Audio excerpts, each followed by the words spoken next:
So let's move on to the next section, which is cellular respiration.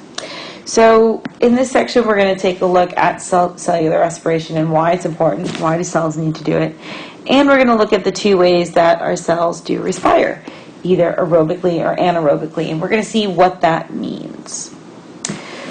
So cellular respiration is important because this is the process that breaks down nutrients to make energy. And of course that energy is going to be ATP. So definitely important. So cellular respiration leads to energy. And like I said, right, all your cells need energy. So definitely an important thing. So there's two processes, okay, that make this ATP, either anaerobically or aerobically. So let's take a look at each. So in anaerobic respiration, here's an important difference. No oxygen is required. Okay. This happens in the cytosol, which remember the cytosol is the plasma-like material, right, that's inside the cell. And what it leads to, okay, is we're going to start with that one glucose, so one sugar, one glucose, and it's going to break it down into two acids called pyruvic acid, and that's going to make two ATPs, or better yet, right, what's down here. So we start with, okay, so this is just part of it, so we start with the sugar, and we're going to break it down, right, into two pyruvic acids. You see that gives off two energies. So what we're doing right here, you can kind of ignore this for now. The anaerobic part down here is this first step. So this first step, okay, like I said, we're taking glucose, okay, and we're going to break it down. That breakdown is going to yield two things, pyruvic acid and ATP, right, which of course that ATP is important.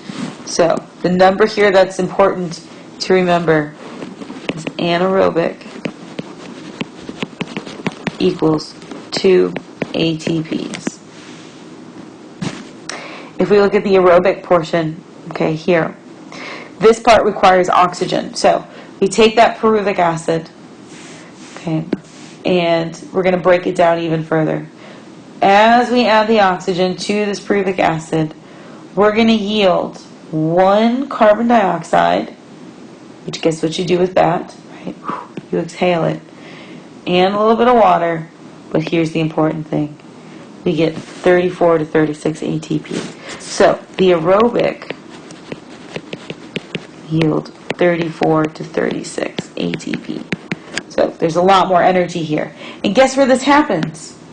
In the mitochondria. Remember, the mitochondria is the powerhouse of the cell, and you can see why, right? Because it's making all that ATP. So that's definitely a very important part. So overall, the whole respiration process yields 36 to 38 ATPs from one glucose molecule. So remember, first, right, we start out with glucose. Let me write this down here. So we're going to start with that glucose. We're going to break it down into pyruvic acid. This process is going to yield just the 2 ATP. This pyruvic acid with oxygen is going to yield, with that oxygen, a little bit of CO2 and a little bit of, H2O, but it's also going to release 34 to 36 ATP. So in total, right, if we add those two together, right, that gives us, right, that 36 to 38 ATP. That's a lot. That's an immense amount of energy. So now you can see why sugar is really important, right? Not overdoing it, but sugar is really important for your body, right? It yields a lot of energy for your cells. So there we go. So hopefully you've got that cellular respiration down.